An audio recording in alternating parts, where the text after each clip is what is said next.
My name is Aleksey Lukyanov-Cherny. I'm one of the 4 founding partners of SITU Studio. My partner, Brad Samuels, will join me for the second half of the talk. Basar Girit and Wes Rozen will be cheering us on from the front row. What I'm going to do, I will give a brief overview of SITU and its history, as well as its current business structure. I will talk about, and then I will close by talking about 2 design projects, one recently completed and one that's about to be completed. But before I go on, I would like to thank the Architectural League of New York for this great honor. We are incredibly excited and humbled by this award. We also would like to thank all of our friends and relatives and parents who have encouraged us for all these years to keep going. And also thank our clients for giving us the ability to build and to create.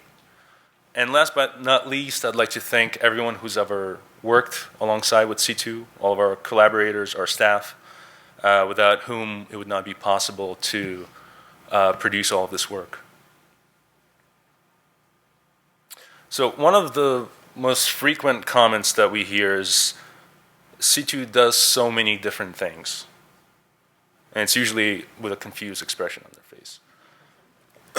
And so this is a diagram that we recently created specifically to address that kind of statement, where although we started as a single entity, we realized that in order to mitigate the public's outside perception of what we do, we actually had to establish these other 3 entities, being SITU Fabrication, SITU Studio, and SITU Research. But I would like to say that internally, there's a fair amount of crossover between these practices, as well as people and knowledge transfer. That we're really on the inside, we're one and the same company.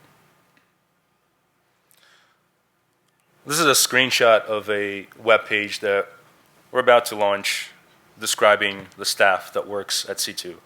And we feel like the staff and the diversity of staff really is what allows us to do what we do, all the different things that we do. We employ anyone from researchers to writers, cinematographers, builders, sculptors, graphic artists. And we feel like it is this kind of staff that really makes our practice a holistic one. Okay, so making really is the one thread that's been running through all the 3 different divisions, different practices. And we define making as process-driven design. And whether that's material experimentation,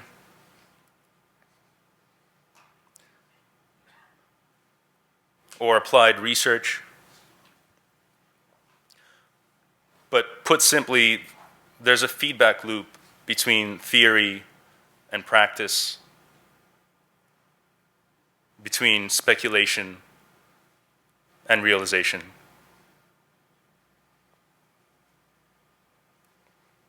Now, this is our 9th year since the 4 founding partners of SITU had graduated Cooper Union School of Architecture.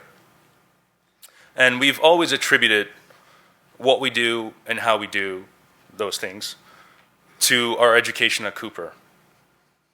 Not only because it was a free education, which played a huge role for us as a young practice, not having school debt, but also because the school had always pushed us to question and redefine what's given to us, both conceptually as well as physically. So to test those ideas in physical form, in built form, in real materials. And these are just some photographs of the 4th floor sculpture shop that the architecture school was able to use, the students at the school were able to use to experiment and test their ideas. A more specific example I'd like to bring up is one of our first-year architectonics professor, who perhaps single-handedly have changed our path. His name is Raymond Abraham, and on the first day of design class, freshman year, he asked us to contemplate a cube suspended in gravitational space, which is a typical architectonics problem. And then he made sure that by the end of the semester, we built it using real materials at an architectural scale. In this case, plywood, steel, and lumber. And I believe this first semester really, in this problem and the way it was handled by the professor really lit a fire underneath us to conceive and to build as often as possible. And so fast forward 5 years, we had already had a small studio and a working shop supported by some design build work we were doing on the side. And we decided to, obviously no school debt, and we decided to take a chance and start a practice of our own. Just like the setup at the Cooper Union School of Architecture, we made sure that our studio had always had a working shop next to it. And this is a photograph of our current setup in Dumbo, with the smaller of the two shops that we now have. But the idea was the same. And really, in this shop and in every shop that came before it, we really tested out the ideas that we were always working on. But the shop has also allowed us to offer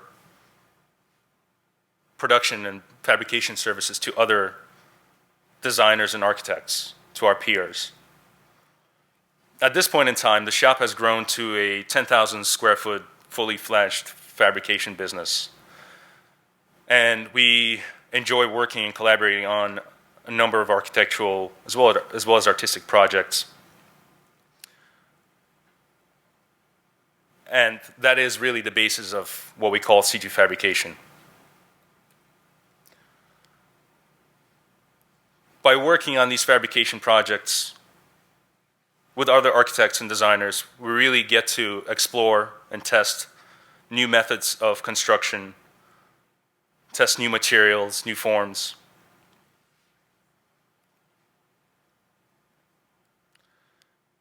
And we really feel like this type of work not only benefits the people that we provide the service to, but also enriches us, ourselves, as designers and as builders.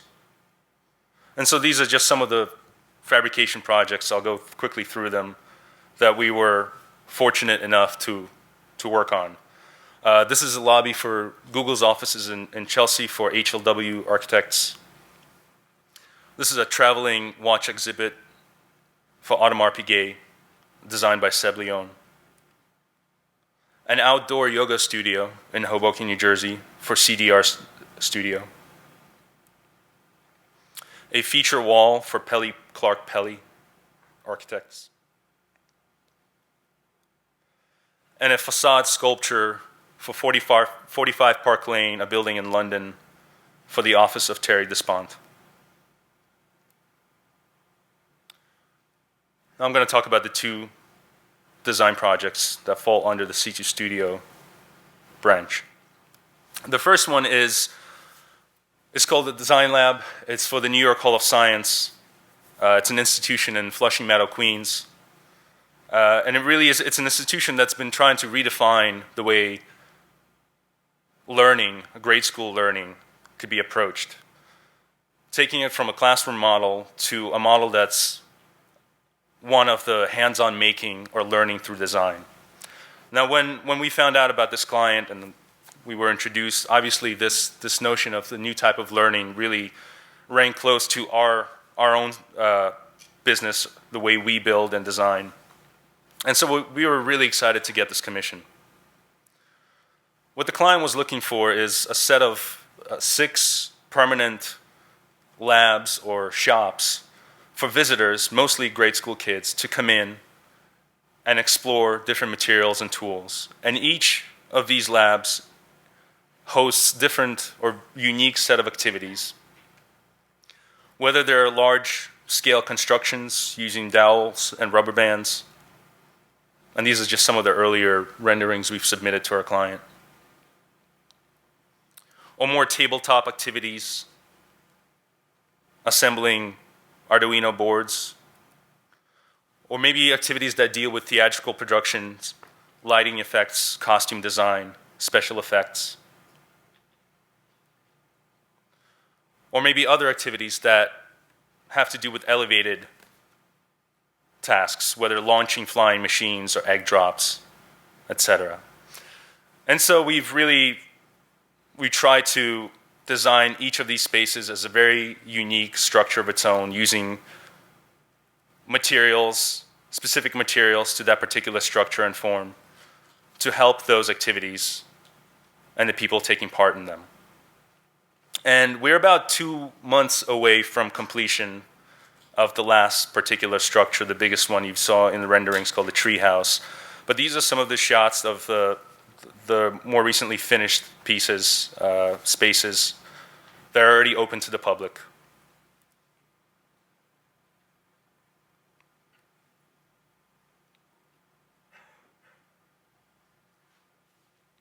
And again, some spaces are built in plywood, others in LSL timber, with all the details, the joints and connections really expressed, not hidden behind faux finishes or laminates. This is the studio space, smaller type construction. Overlooking the studio space is the beginning of the backstage or the theatrical workshop, made in steel and aluminum. And I am going to play a quick video, that we've made about the production process.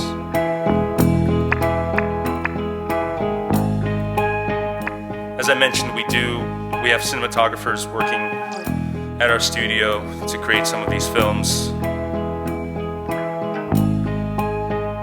to further help explain to the outside world of how we work and what we work on.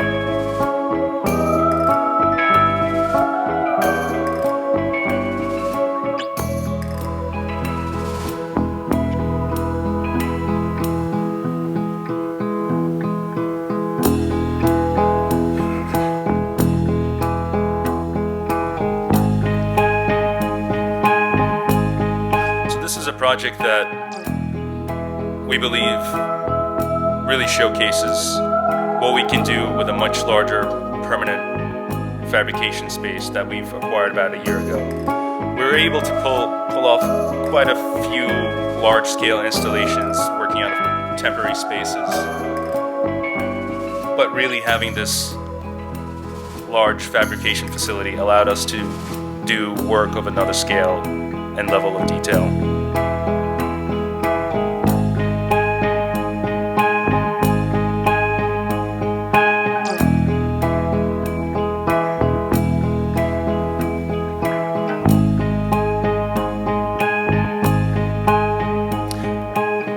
A lot of the pieces that you see here being assembled on site, we were able to actually pre-assemble and test within our shop facilities, and thus making the on-site installation much quicker and more efficient.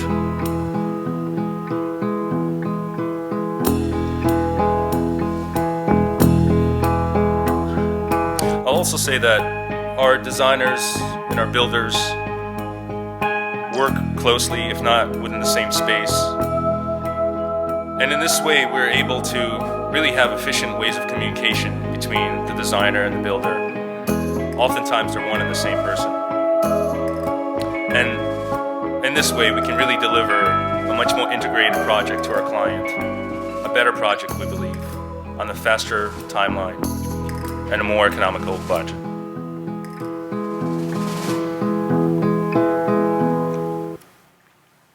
Okay, and the last project I will talk about is called Heartwalk. Now, this is a project commissioned by the Times Square Alliance and Design Trust for Public Space. And it starts off as a yearly competition to design a public installation in the heart of Times Square for the month of February celebrating Valentine's Day. In our case, when we've entered the competition, the call for proposals came shortly after Hurricane Sandy had hit the tri-state area. And so this event was very much on our minds as we were thinking about our proposal. And one of our ideas was to reconnect those edges, those outer edges of the city, the shorelines that were badly torn and damaged, and reconnect them with the heart, with the center of the city, being Times Square. And use this location, perhaps one of the most public locations in New York, depends on how you look at it, to bring attention to the event, to the catastrophe. So these are some of the images we first saw right after the hurricane. And what we realized is that there was all this abundance of material that made up these boardwalks. And the material itself is a very resilient wood called ipe, or ironwood. There are different species of it.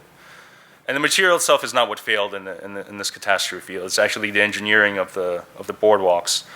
So after getting in touch with a few local municipalities and government agencies, we were able to salvage a fair amount, or at least enough for us to make this installation, enough of these planks, which were in more or less perfect condition. And the construction itself in this particular project was fairly basic. It involved chop saws, drills, stainless steel screws, something that we were able to pre-assemble in a temporary space in our building. Which really we'd like to point to it that we're not necessarily the digital technology technocrats, but to us, tools are tools and ideas really come first. And so after we installed this project in its first location in Times Square, it really became, or it really embodied this spirit, at least around the Valentine's Day of love, maybe perhaps a certain romantic love. But what we also were hoping to do is talk about other type of love, perhaps a love that the city itself was needing at that time, shortly after the hurricane. And so by the time the project had to move, we arranged that we were able to take this project and move it to other locations around New York, which were in fact damaged by the hurricane, including our home base in Dumbo, Brooklyn, where it lived for a few months. And then onto the Rockaways, really one of the most heavily hit areas. And you can see in the background here some of the equipment that was, as we were installing this equipment, was used to rebuild some of the boardwalk areas, at least rest stations and the beach areas.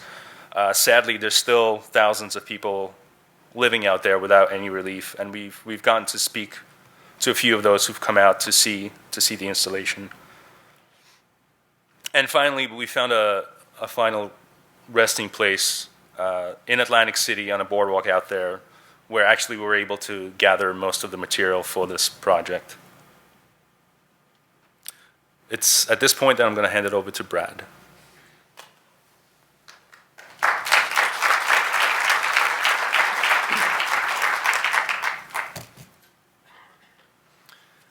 Okay, I'm going to talk about SITU research. This is a division which really works at scales that are either greater than or less than the architectural scale. It's a division that does work that's almost always interdisciplinary in nature, and usually seeks to kind of fill gaps or voids where design can kind of answer questions and help other fields that would otherwise be siloed. The first project I'll talk about is one we did with Professor Adam Malouf, who's a geologist. He's at Princeton University. And he was doing field work in Australia. This is an image of the site. While he was there, not expecting to find fossils, he noticed what looked like animal fossils or animal bodies ensconced in rock. And what was interesting about this discovery was that the fossils were embedded in rock, which was 90 million years older than the oldest known animal life. This is Adam. The challenge then became how to create three-dimensional models that would help them answer the question whether these are fossils, and in fact, if they are, whether they're animal fossils. And so normally what you do is you'd use an X-ray CT technology, like a CAT scan like you would for the human body. which relies on density contrast, so you can image bone and organs. In this case, the density between the fossil and the surrounding limestone matrix was almost the same. So in fact, what geologists do in this case is a method that's over a century old, is to grind away layers of rock very carefully, and then to trace each successive layer so they can then reconstruct it and understand the three-dimensional characteristics of the specimens they're interested in. The problem with that process is that it's incredibly time-consuming. It's prohibitively time-consuming. So essentially, Adam came back with these specimens, these rocks, and had a postdoc grinding and imaging for about 2.5 weeks just to get through a couple inches of limestone. And what he needed was a way to automate and make more efficient this process so he could continue with his research. And this was stuff that he was almost going to shelve because it was just becoming, it was taking too long. So what you see here is a rock which has come back. The fossils are in red. The limestone is in white. And what SITU ended up working on in this first phase of the project was basically a way of automatically tracing and reconstructing in 3 dimensions the fossil. So basically what you're seeing here, you're moving through the rock, and we've written a series of scripts which take a certain range of color, hue, and saturation for an area of interest, and then basically trace the perimeter of that area. We then stack it back at the same interval at which it was ground, which in this case was 50 microns, and ultimately are able to create a digital model in 3 dimensions to give you a full picture of the fossil. And this is essential for paleontologists to determine, whether this is indeed an animal fossil. And the major kind of discovery in this case was that yes, it's consistent with sponge-grade animals, and this finding is now sort of pointed to as the earliest discovery of animal life. It was a very unanticipated and unlikely project for us to be involved in, but it was one we had a lot of fun and we enjoyed sort of applying the tools we use as architects to help solve a different type of problem at a totally different scale. The second part of the project, we were able to secure a grant from the National Science Foundation to build an instrument to actually go backwards and automate the processing of the specimens. So in this case, we retrofit a CNC surface grinder with a very high-resolution camera, and using some of our experience with digital fabrication in our practice, created a routine where you can basically put a specimen on this instrument, do your programming, fairly straightforward and simple programming, walk away, and 8 hours later, your rock is, it's just dust left, essentially, and you've got an archive of images of every layer at very high resolution. It was also a method that improved the accuracy, so without human intervention, there's no alignment issues. And it was interesting for us also to work at this scale, which was, tolerances were insane. They were 2.5 microns either way. So it was interesting to kind of be in deep water, to work with engineers, to realize this project, and to also kind of go to a second round of development with the software. You'll see here in a moment, we're actually using software in this case, which is used for medical imaging, which takes color and turns it into 3-dimensional voxels, which is basically a pixel in 3D. And what's interesting about this software is it creates a solid model, which you can interrogate, you can isolate objects, you can even run sort of quantitative tests on things like porosity or permeability, the kind of things which Adam needs to sort of look at as part of his research. I think it poses interesting potentials for architecture. We're usually using surface modeling software. This is modeling things, objects, solid objects, and we're interested to see how we can eventually use this back in our practice. The instrument is now the centerpiece of a lab at Princeton, which is dedicated to the study of early animal life. And I think most interesting, probably for our practice, is the potential it holds for disciplines outside of geology. So what we didn't anticipate was that, in fact, many different fields have the same problem. They're sort of sitting on objects that they can't image because of these density issues. So we're getting interest from people doing research in carbon sequestration, material science, and various fields to basically process their samples, fuel cells as well. And these are just some of the types of images that are coming off the machine now as it processes very, very different types of specimens. So if that's a project at a very, very small scale, this is the sort of other end of the scalar spectrum. This is a part of a series of case studies we did with Eyal Weissman on a project that's called the Forensic Architecture Project. It's basically looking at how spatial analysis and data visualization can be used and applied in human rights and international law, how artists and architects and filmmakers can actually take part in human rights investigations. It always proceeds as case studies that are a team. It's always a human rights organization, a legal counsel, and the designer. And in this case, what you're looking at is a portion of Pakistan, the federally administered tribal areas where a lot of drone strikes were occurring. We did a report for Ben Emerson, who's the United Nations Special Rapporteur for Counterterrorism, and he was conducting an inquiry into civilian casualties from drone strikes. So in red, these large red circles of various diameters, those are locations of drone strikes, and the diameter correlates to the number of casualties. The small icons are the types of targets. This has been the challenge here, and the sort of opportunity at the same time was these special rapporteurs have about 9 months to do a very deep dive into a specific topic and sort of come back with findings and conclusions about the application of international law. Typically, after those 9 months, they generate a paper or a PDF. It's usually very long and it's textual. What Ben was interested in doing was creating 2 reports, or creating the same report and delivered in 2 different ways. This is the report he produced, the sort of more conventional version. And this is a geospatial platform which takes the same content and allows you to sort of supplement it with locational information, allows you to focus in on specific strikes. He was looking at 30 strikes in particular, and so we can take a very deep dive into specific strikes and then call up associated information, photographs of victims, testimony, videos, satellite imagery, and in every case it's quite different, the type of information we're getting. And the point here is a kind of synthetic platform which allows us to leverage any and all type of information which might shed light on what is otherwise a completely covert program in a black box in some sense. And what we found is that actually we can know more about specific strikes than we thought we could. There was 2 interests Ben had. One was to sort of make this as publicly accessible as possible.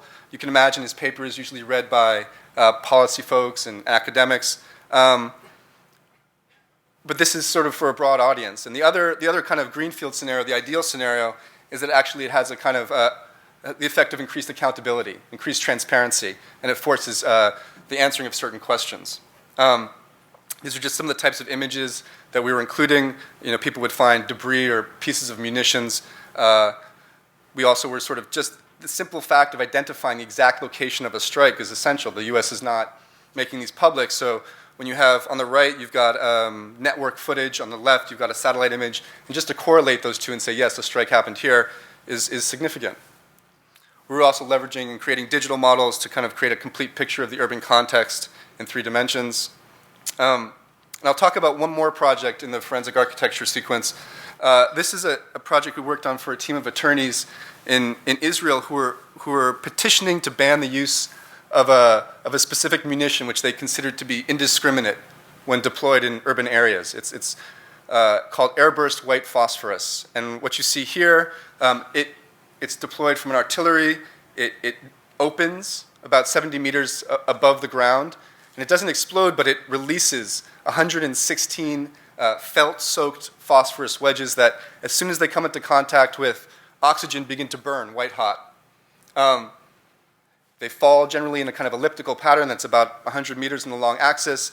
And you can imagine when this is deployed in urban areas, in places like Gaza that are among the most densely populated areas in the entire world, you expose a lot of civilians. And so this was a kind of a multifaceted project, but one of the things we were asked to do was to take a sequence of images of a specific strike. This is of a UN school that was hit during Operation Cast Lead in 2009, where students were trapped inside of the classroom and in a fire, basically. And this is important to understand because it's really the relationship between the weapon and architecture, or the weapon and space and urban context. You have to understand that to understand how this munition works. Basically, the wedges can penetrate windows, they can land on roofs, and they basically trap people, and people end up, in fires, essentially. And so otherwise, these photographs, which were circulating in the public realm, in media, were sort of experienced discreetly, but the attorneys thought it would be helpful for the judges who were adjudicating the future use of this munition to really get a sense of how these photos align with the space, the sort of larger context of the space. And that's more or less what you see here. So it's a very simple sort of process, but on the other hand, it provides a widely accessible and understandable means for the actual way that these munitions, which the military claims actually are just smoke screens. These are just smoke screens which are deployed to sort of create a barrier, a visual barrier, but in fact, this is what they actually do. The last project I'll talk about is one which, for one of the first times, really begins to combine the studio part of our practice and the research part of our practice in a very material way. It's an exhibition we're working on for the Museum of Modern Art. It's the third in a series. So the first one was Rising Currents, the second was Foreclosed, and this exhibition is called Uneven Growth. And it's looking at population increases in urban centers, and specifically the disproportionate rate at which those populations are increasing among the poor, and specifically in informal urban contexts.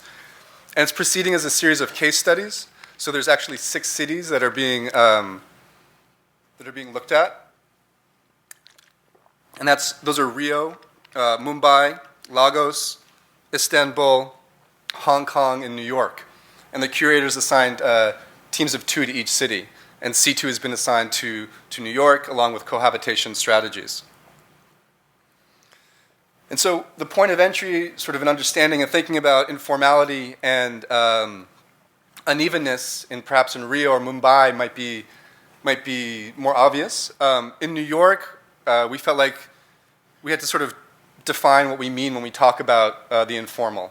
And we began this process by entering into conversations with people who are housing advocates and working on housing policy. And the conversation kept coming back to the question of illegal dwellings or illegal conversions in the city. We look back to the work of Jacob Riis, which you see on the left. He was a Dutch immigrant who was documenting slum conditions in tenements in the Lower East Side at the end of the 19th century. And actually, interestingly, leveraging what was emerging technology at the time, which was one of the first applications of tungsten flash, to sort of capture this extreme density that was hidden. And his work was extremely important for changing housing law in New York. And through conversations with these folks who are working on these issues, it's become clear that this hidden density persists in New York. And not only does it persist, but in fact it's pervasive. And so one could sort of redo Jacob Riis's project today, and it would be just as relevant. Perhaps not in the same parts of the city, but there's a hidden density, a hidden condition of illegal dwellings and illegal conversions that's as relevant now as it ever was. On the right, you see a photograph of someone in a flop house taken just last year. It's by nature a problem that's hidden, that's hard to document. So we look at other ways, other kind of metrics or ways of capturing where this is happening and to what extent. This is a map that shows 311 complaints reporting illegal conversions, which is a bit of a, it's not a perfect data set. It basically shows you where people are more likely to report illegal conversions. So it shows probably the tensions, bias towards the tension between neighborhoods which have a lot of illegal conversions and neighborhoods which are, upset about that condition. Nonetheless, it provides a kind of notional picture of hotspots in the city. We've chosen to look at 2 neighborhoods as case studies in particular, Bushwick and Jackson Heights. And Jackson Heights in particular is very fascinating because it's one of the most acute surges in population over the past 20 years, some of which is documented, but a lot of which actually is not. You can begin to think about typologies when you think about illegal conversions. These certainly don't represent all of them. There's every kind of iteration in between, and in fact, these are not mutually exclusive of each other. But on the left, you have a kind of flop house scenario, which you could imagine an industrial building or a building that's many stories tall. In the middle is more of a kind of illegal subdivision scenario in a single family or 2-family detached residence, which is the kind of typology you find all over Queens, places where this This is happening a lot. On the right, a cellar apartment. So all of these are illegal conversions, and it's important to make the point that not all of it represents abhorrent conditions or squalor. In fact, the administration that just assumed office was actually advocating for the legalization of cellar dwellings, so that people can live in those spaces and have proper leases and have, live safely. So there's sort of a range, but what is true about all of them is that they're hidden and that they're currently illegal. One can begin to kind of extrapolate. This is Jackson Heights, and we look at just a Pluto data set to look at building typologies. Basically, it just shows you cellars and basements. And people who are working on housing issues around Jackson Heights and neighborhoods like it will tell you that almost all of these spaces are occupied, if not all of them, legally or illegally. This is just another image with the same information, but just starts to give you a sense of the housing stock. And a really critical point is this is a disjuncture between existing housing stock in these neighborhoods and the demographics that inhabit them. There's a complete disjuncture between those two, and I'll come back to that point in a moment. Another way in which this population is hidden is by more formal assessments. The 2010 census, it's widely sort of discussed and acknowledged that it undercounted radically. And this is particularly true in neighborhoods like Jackson Heights. So you can make this assessment many different ways, but by certain accounts, it's 30,000 or more in Jackson Heights alone. And we think this fact, this kind of undercounting, is really important to note because conversations about affordability, conversations about housing policy, conversations about the future of New York and how we're going to house the next 1 million don't use the numbers of the hidden populations. It's very hard to document. So citywide, there might be as many as 200,000 people, but it doesn't necessarily drive the conversations about affordability. To come back to the point about demographics, what we've come to understand is that you have basically two ends of the spectrum. You've got, on the one hand, a very large number of single individuals living in the city, either alone or in groups. And at the other end of the spectrum, you've got extended families. So you've got families with grandparents and cousins and uncles living, many deep. But they're all, in the neighborhoods we're talking about, they're all forced into, a two-family home, a space which is designed for the nuclear family. So this kind of disjuncture is sort of a point of departure for beginning to think about the architectural question or the spatial questions. So here, we're beginning to look at sort of new models of how we might arrange spaces for the actual demographics that exist that actually are illegal under current New York housing law. You can't have more than 3 non-related adults living together. There's all sorts of arcane laws. But we ignore those for the moment, and we begin to look at micro-unit scenarios, 2-family, 2-bedroom, 3 bedrooms, all in basically a co-housing setup. So basically spaces in which amenities could be shared, common spaces could be shared, in anticipation of density, increased density over the coming years. And we do all of this with a kind of foundation in fabrication and construction. And so we've been thinking about it as modular systems. And in fact, we're not interested in designing a building. We're interested in designing a set of systems, a set of flexible systems, and thinking about it through construction that could be combined, recombined, and potentially exist within one building to house the myriad different demographic conditions that exist in New York. And we're really aware of the kind of the messianic promise of prefab and how it constantly disappoints us. But we do think that perhaps at this moment in time, there is a kind of alignment technologically that would force us to rethink and revisit the modular. There are people doing really interesting work on this already. In the past year, we've seen projects by N architects doing micro units downtown. Shop is doing the Atlantic Yards and completely prefabricated in the Navy Yards and assembled. Peter Gluck is doing really interesting work as well.